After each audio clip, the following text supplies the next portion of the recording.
마태복음 8장 오늘 본문의 말씀은 크게 두 부분으로 나뉘어져 있습니다. 14절부터 17절까지는 베드로의 장모님이 열병이 걸린 것을 예수님께서 치유해 주시는 사건이 기록되어 있고요. 또 18절서부터 22절 후반부에는 예수님의 제자가 되는 자들에 대한 교훈을 예수님께서 들려주시는 본문이 오늘 18절에서 22절 그렇게 제시되고 있습니다. 주님이 치유하여 주시고 온전케 해주시는 역사, 그리고 주님께 나올 때에 제자로서 꼭 명심해야 할 교훈, 이 두 가지 큰 가르침을 우리 마음속에 이 시간 은혜가 되기를 간절히 원합니다. 14절서부터 나오는 예수님의 치유하신 역사, 이 사건에 등장하는 병의 이름이 나옵니다. 열병이라고 표현되어 있지요. 베드로의 장모님이 걸리신 병입니다. 성경에는 여러 가지 열병의 표현이 있습니다만 의학적으로는 구체적으로 어떠한 종류의 병이었는지는 언급되고 있지는 않습니다. 그러나 그 당시 유행했던 질병 중에 하나, 전염병이나 또는 말라리아가 몸에 고열이 계속되므로 그 환자의 생명이 위태로울 수 있는 치명적인 질병이었다. 그런 종류의 모든 증상들을 오늘 성경은 열병이라, 열이 나는 병이라 오늘 표현해주고 있습니다. 도대체 어떠한 약재를 쓰더라도, 의원이 진찰을 받더라도 고열, 발열 증상이 떨어지지 않았다라는 것이지요. 베드로는 예수님을 자기 장모님 앞으로 초청합니다. 그리고 치유해 주시기를 간절히 원합니다. 다른 공관복음에 보게 되면요, 마태복음에는 이미 4장에 베드로를 예수님이 제자로 부르신 사건이 나옵니다. 베드로가 그물을 만지고 있을 때에 그물을 버려두고 예수님을 쫓는 베드로의 모습이 마태복음 4장에 나오고, 오늘 8장의 말씀 베드로의 장모님을 고쳐주는 오늘 사건이 기록되지요. 그런데 누가복음 4장에 보게 되면 장모님의 열병을 먼저 치료해 주시는 사건이 나오고, 이 이후에 베드로가 부으심을 받는 사건이 등장을 합니다. 마태복음과 마가복음은 제자가 된 것이 먼저고 이후에 장모님의 열병을 고쳐주시는 순서가 나와 있고, 반대로 누가복음에는 예수님이 부르신 것이 뒤에 있고 장모님의 열병을 고쳐주신 것이 먼저 있는, 약간 순서가 바뀌어져 있는 모습들이 나오지요. 어떤 것이 먼저겠느냐? 성경은 그렇게 얘기하고 있는 겁니다. 순서가 중요하지 아니하다. 마태, 마가, 누가, 요한복음 중에 가장 먼저 쓰여진 것은 마가복음입니다. 그러니 마가복음이 기록된 기준으로 볼 때에는 오늘 예수님의 베드로의 장모를 고쳐준 열병의 사건 이후에 그것을 보고 베드로가 큰 감동을 받아 예수님께 부르심을 받는 그 장면으로 이어지는 것도 타당한 견해이다라고 많은 학자들이 보고 있습니다.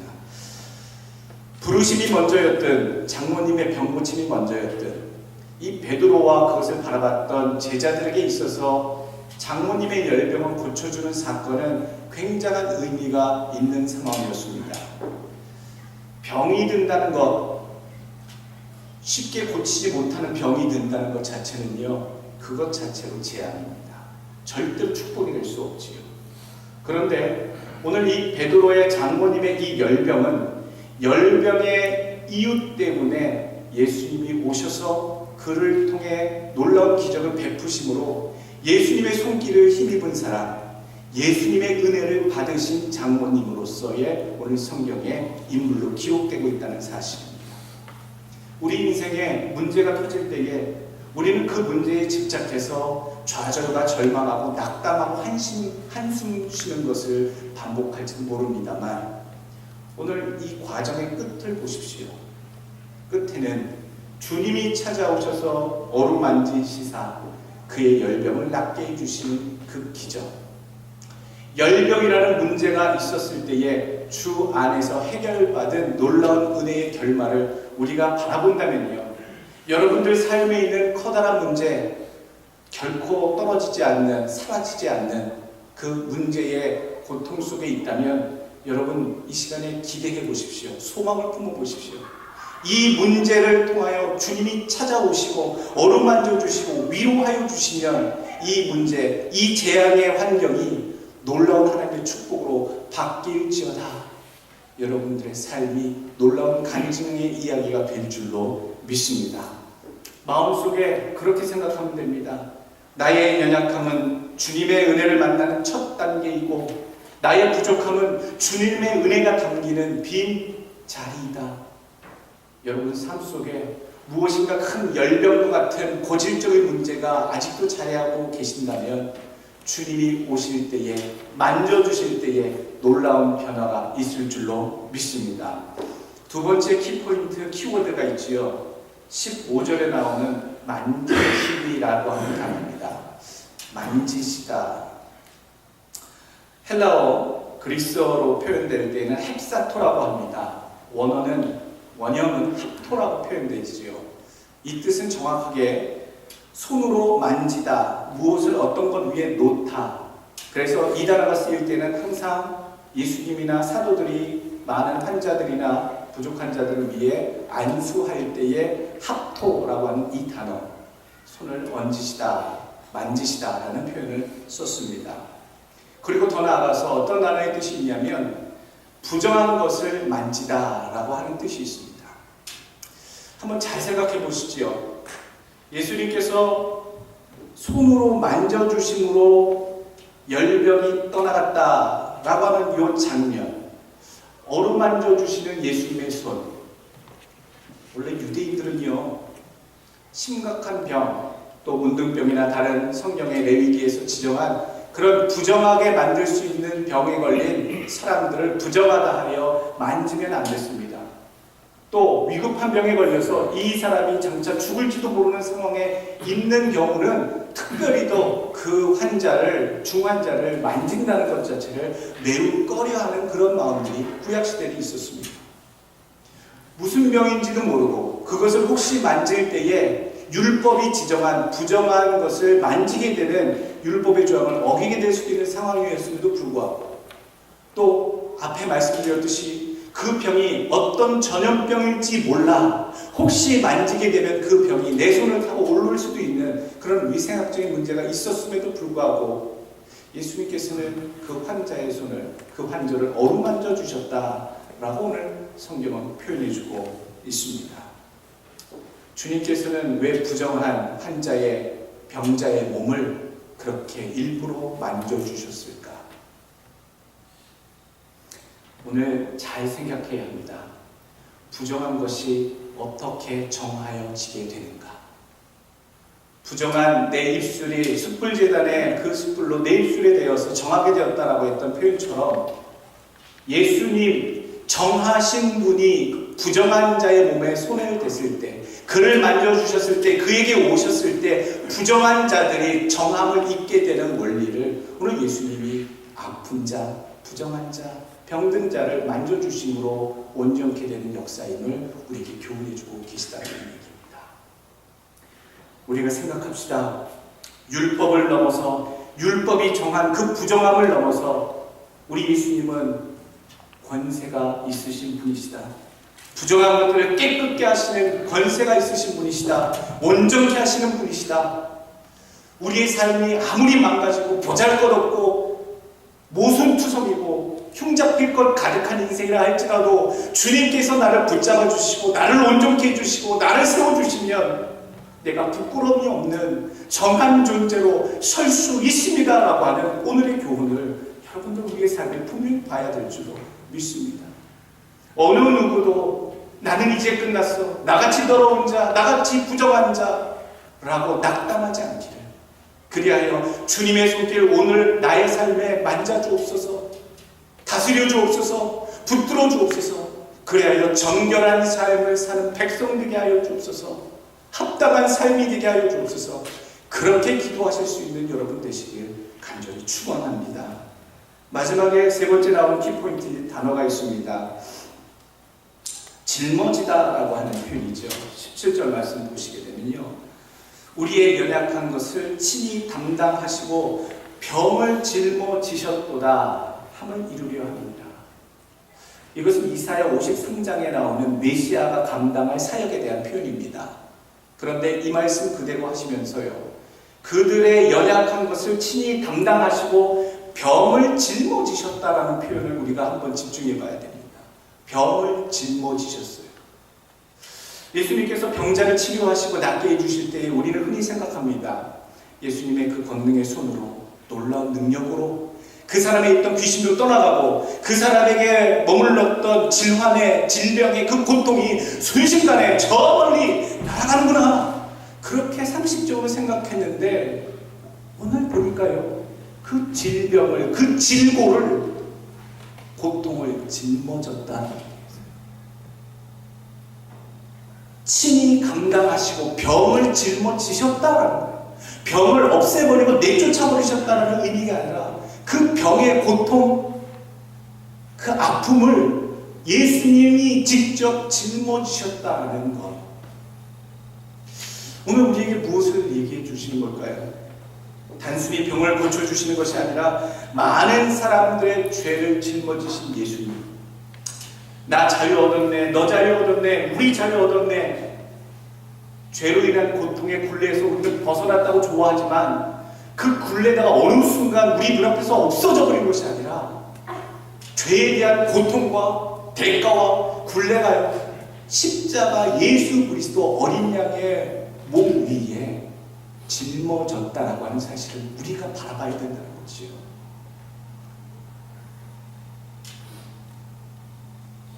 우리가 나음으로 그가 고통받으셨음을, 그가 짊어지셨음을, 많은 사람들의 죄를 위해 고통을 짊어지신, 대신 지신 자기 희생의 모습을 우리는 여기서 바라봐야 합니다. 예수님이 대신 져 주신 것, 짊어져 주신 것, 그냥 한 번 감사한 일이 아니라 그 고통을 나에게서 제하여 주실 뿐 아니라 자기의 어깨 위에 짊어주신 예수님, 십자가를 바라볼 때마다 귀한 감사가 주님께 돌려지기를 간절히 원합니다. 오늘 뒤에 부분에 나오는 제자에 대한 헌신에 대한 교훈의 부분으로 넘어갑니다. 이제 18절에서 22절은 제자가 되려거든 적어도 이 두 가지만큼은 분명히 하고 쫓아오라, 따르라 라고 하는 교훈을 우리 주님이 우리에게 남기고 계신 부분입니다. 제자도의 기본은 두 가지다. 그런데 이 제자도의 기본 두 가지를 설명하시는데 대상이 다릅니다.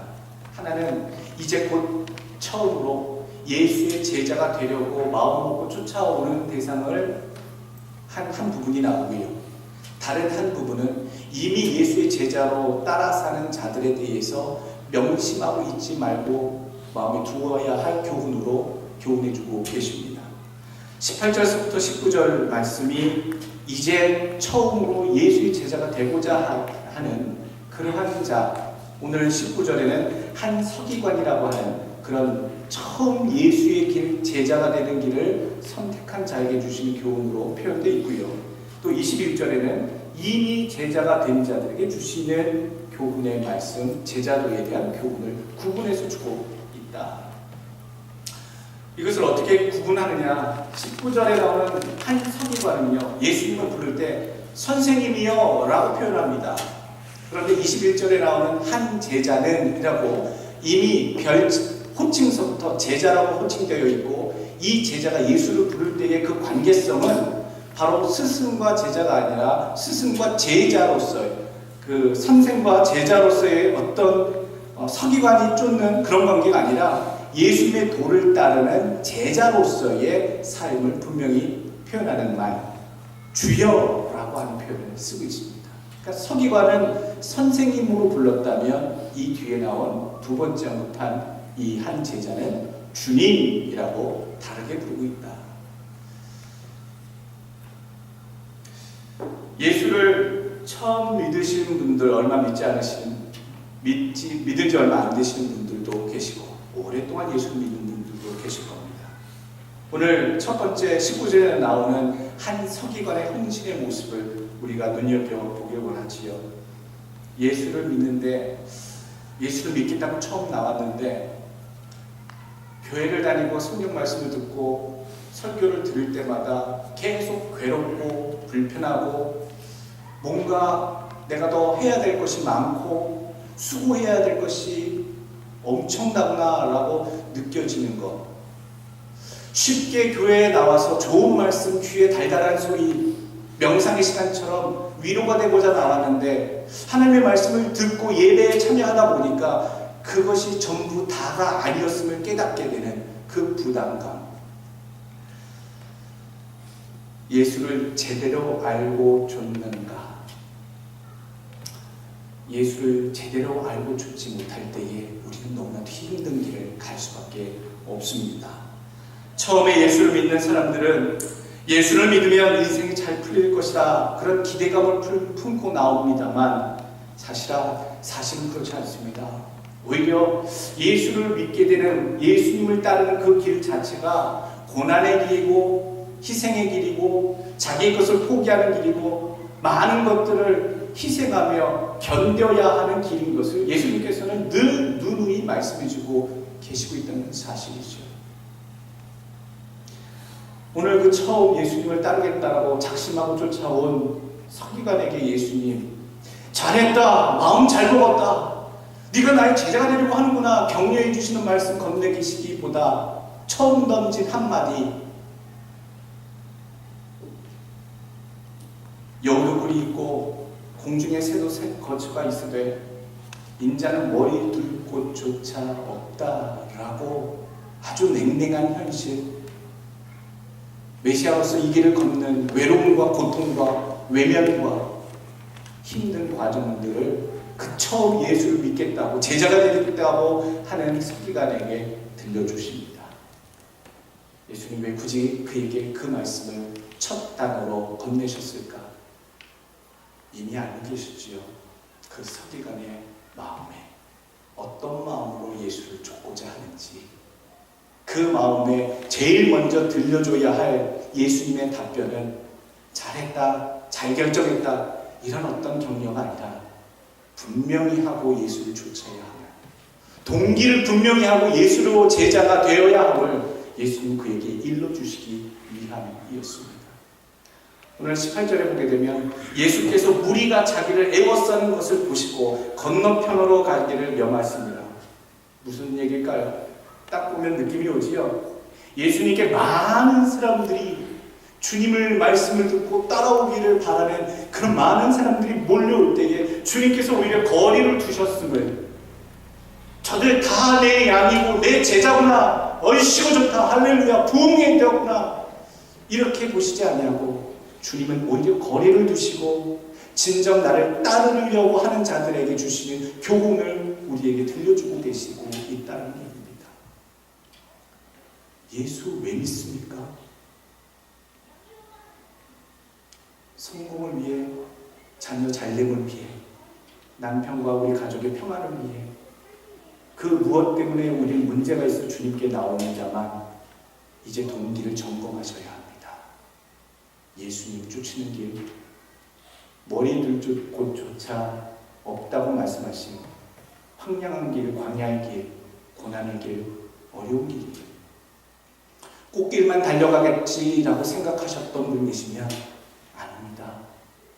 광야의 길, 고난의 길임을, 좁은 길이고 어느 누구도 잘 선택하려 하지 않는, 단지 예수님이 그 길을 가야 하신다고 본을 보여주셨고 골고다 길을 올라가시면서 그 피눈물을 흘리시면서 우리에게 보여주신 사랑이 그 앞에 있기 때문에 그 사랑을 체험한 자, 본 자들은 자발적으로 자원하는 마음으로 그 길을 걸어간다는 사실, 억지로 갈 수 없습니다. 십자가의 고난의 길을 선택하심으로 하나님께 영광을 돌렸던 예수님처럼 오늘 이 한 서기관은 그렇게 생각했을지도 모릅니다. 저분만 줄 잘 서면, 예수님이라고 하는 저분 뒤에 줄을 서면 나는 탄탄대로를 걸을 수 있을 것이며 나의 성공의 인생은 확인될 것이다, 보증될 것이다 라고 하는 어떤 생각, 주님이 알아버리신 그 생각, 어쩌면 우리 마음속에 있을지도 모릅니다. 예수 믿어 복받는 게 뭐 잘못된 것이야? 우리는 자문할 수 있습니다만 이제는 우리의 동기를 분명히 하는 시간이 되어야 될 줄 압니다. 예수를 위해, 나의 축복을 위해, 나의 성공을 위해 주를 쫓아오는 삶이 아니라 주님을 위해, 주님을 사랑하기에 주님이 걸어가신 길을 좁겠다라고 하는 분명한 동기를 가지신 무리가 아닌 제자가 되시길 간절히 축원합니다. 두 번째 우리에게 보여주시는 교훈은요, 21절에 나온 제자에 대해서 얘기하시며 주님을 따를 때에 어떤 각오가 또 있어야 하는지를 덧붙여 주십니다. 21절에 소개된 제자는 내가 먼저 가서 내 아버지를 장사하게 허락하옵소서 라고 예수님한테 excuse, 양해를 구하고 있습니다. 이미 제자였죠. 이미 예수님을 한참 각오하고 쫓아온 사람, 제자라고 표현됐습니다. 그냥 예수님의 명성, 바램이 있어서 그냥 우르르 몰려왔다, 또 아쉬울 때 우르르 떠나버렸던 그런 예수님께 관심만 가지고 있었던 무리가 아니라 이미 예수님의 제자로 한참 동안 따라왔었던 제자였음을 21절로 표현합니다. 한 제자가 예수님께 부친의 장례를 치우고 올 수 있도록 양해를 구하지요. 그런데 오늘 예수님도 이렇게 매몰차게 대답하십니다. 뭐라고 하시지요? 예수께서 이르시되 죽은 자들이 그들의 죽은 자들을 장사하게 하고 너는 나를 따르라 하시니라. 자녀된 자로서, 아들된 자로서 아버지의 장례를 마무리하고 그리고 주님 쫓아오겠다라고 하는 그 상황에 우리가 인간적으로 보면 예수님께서 왜 이렇게 매몰차셨는가? 그 정도의 어떤 말미, 어떤 여유를 자기 제자에게 허락하실 수도 없으실 만큼 그러신 분이었는가? 우리는 그렇게 생각하기 이전에 오늘 왜 주님은 단호하게 자녀로서 응당해야 할지도 모르는 그 일마저도 막으시며 하지 못하게 하셨을까에 대한 예수님의 마음, 교훈을 우리는 여기서 찾아봐야 할 줄로 압니다. 오늘 두 단어입니다. 키워드는요, 먼저 가서 아버지를 장사하게 해요. 먼저 가다라고 하는, 먼저라고 하는 단어 먼저 보시면 우선권을 나타내는 단어지요. 프로톤이라고 하는 단어입니다. 제일 먼저, 우선적으로 라고 하는 단어. 예수님께서는 그 단어를 보시면서 자기를 잘 따라왔던 그 제자에게 어떠한 것이든지 예수를 좇는 그 일 외에 우선이 될 수는 없다라고 오늘 교훈하고 계시는 겁니다.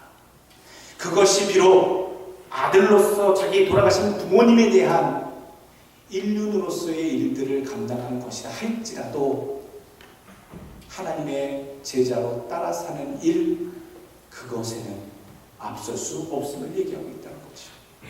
여러분, 인륜이 뭡니까? 사람과 사람 사이의 도리가 인륜 아닙니까? 그 인륜을 지키며 사는 것도 사람으로서의 참 중요한 부분의 한 부분인데, 천륜은 또 무엇입니까? 하늘과 인간 사이의 도리가 천륜인데, 때로는 천륜을 지키기 위해서, 하늘의 뜻을 지키기 위해서 사람과 사람 사이의 그 인륜조차도 뒤로 해야 할 때가 있다라는 것을 분명히 오늘 예수를 믿어 쫓아왔던 제자에게 오늘 명시하고 계시다는 사실입니다. 몇 번을 제가 말씀을 드렸을 겁니다. 제가 한국에 되돌아가려고 몇 번을 그렇게 하나님께 기도했는지, 홀로 계신 어머님, 아버지 소천하시고 저렇게 홀로 계시는 어머님, 제 귀에 들려옵니다. 목회한답시고 외국에 나가서 자기 부모도, 노부모, 홀로 계신 부모도 돌보지 않는 그런 목사라고 뭘 모르고 있냐고. 여러분, 왜 안 들려오겠습니까? 얼마나 괴로운지 모릅니다.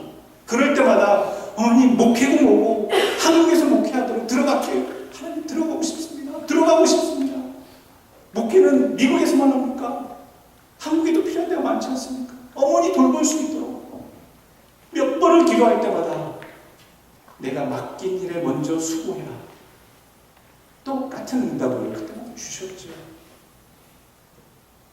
인륜으로서는 참으로 몹쓸 사람입니다만 때로는 하나님의 뜻이 먼저이심을 분명히 알기에 순종할 수밖에 없었던 것처럼 예수 믿을 때, 예수 잘 믿고자 하실 때에 때로는 인륜조차도 어느 순간 모른 척하고 끊어버려야 하고 넘어가야 할 그런 때가 오게 된다면 여러분, 그러한 때에도 잠시 예수 그리스도를 떠나는 것조차도 안 되는 일임을 우리는 분명히 알아야 될 줄 믿습니다. 오늘 예수님을 잠시 떠나는 것, 어쩌면 한 일주일, 어쩌면 한 달, 예수님의 그 사역의 현장에서 그 제자가 장례를 치르고 오는 것, 우리가 참 예수님이 참 야박하게 하셨다라고 생각하기 쉽습니다만 오늘 성경의 배경을 이해하면요, 장례를 치르고 나서 딱 1년 되는 때쯤 되게 되면 두 번째 장례식을 치릅니다. 여러분 알다시피 유대지방의 무덤은요, 동굴 형태지요. 그래서 동굴 형태의 첫 번째 장례를 치르고 나서 1년이 지나면 그 시신이 다 뼈와 살이 해체가 됩니다. 뭉그러지고 헤어져서 1년쯤 되는 시점에 가서 그 자녀들이 그 자기 돌아가신 분들의 시신을 다시 정리하고 정돈해서 그 안쪽에, 동굴벽 안쪽에 완전히 매장을 하는 과정을 거친 것이 두 번째 장례지요. 지금 오늘 이 제자는요, 위급하게 갑자기 아버님이 돌아가셔서 가봐야겠습니다라고 하는 이야기가 아니라 예수님께 이제 그 일을 해야겠으니 적어도 약 1년 정도의 이 과정이 필요합니다. 이 과정을 갔다 올 수 있도록 해주옵소서라고 하는 요청을 했던 것입니다. 한순간도 주님 곁을 떠날 수 있다라고 생각한다면 오늘 이 말씀이 우리에게 답을 주는 것 같습니다. 어떠한 상황이라도 잠시 잠깐의 양해하는, 익스큐즈하는 그 이유와 변명조차도 예수를 이미 잘 따르고 있는 삶에는 있을 수 없다 하심을 오늘 주님은 우리에게 말씀해 주십니다. 예수님은 참 철저하신 분인 것 같습니다. 예수님의 제자들을 부르실 때마다 저들의 예수님이 제자됨을 분명히 확인하시고 저들이 얼마나 마음으로 준비됐는지, 동기가 무엇인지, 어떤 마음으로 나를 따라오는 것인지를 예수님께서는 확인하십니다. 마태복음 4장에는 베드로와 안드레, 야고보, 요한 이 4명의 제자들을 부르실 때의 그 모습을 그대로 묘사하고 있습니다. 베드로는요, 안드레와 함께 곧 그물을 버려두고 쫓으니라 라고 표현하고 있고요. 또 더 나아가서 요한과 야고보가 예수님을 만났을 때는 저희가 곧 배와 부침을 버려두고 예수를 쫓는다 라고 얘기해주고 있습니다. 배와 부침 그리고 그물, 내가 예수를 쫓을 때에 움켜쥐고 쫓을 수 있는 것들이 많지 않습니다. 의외로 많은 것들을 버려두고 그물을 버려둬야 하고 부침을 버려둬야 하고 배를 버려두고 쫓아야 하는 길이 예수를 쫓아 사는 제자의 길인 것을 오늘 결론의 말씀을 드립니다. 첫 번째로 늘 주님의 손길을 여러분 간구하십시오. 주님, 이리 해도 저리 해도 참 부족하고 못나고 모자란 삶입니다. 내 인생에 주님 오셔서 온전케 하여 주시고 하나님께서 주시는 그 은혜가 담기는 인생이 하나님 되게 하여 주옵소서. 오늘 그렇게 기도하시길 바라고요. 두 번째, 우리도 사랑으로 서로 짊어지는 사람이 되어야 될 줄로 믿습니다. 예수님께서 그냥 한순간 치료해 주시고 떠난 것이 아니라 모든 고통과 질환과 아픔을 짊어지신 것처럼 우리도 우리 형제의 것들, 우리 형제의 고통과 아픔들, 괴로움들, 문제들을 우리의 삶에 같이 짊어지고 갈 수 있는 그러한 마음. 빌립보서 2장 4절의 말씀, 각각 자기 일을 돌보는 뿐더러 또한 각각 다른 사람들의 일을 돌아보아 나의 기쁨을 충만하게 하라. 우리의 삶이 주님이 짊어지시는 그런 희생하고 나누고 함께하는 삶이 되길 간절히 원합니다.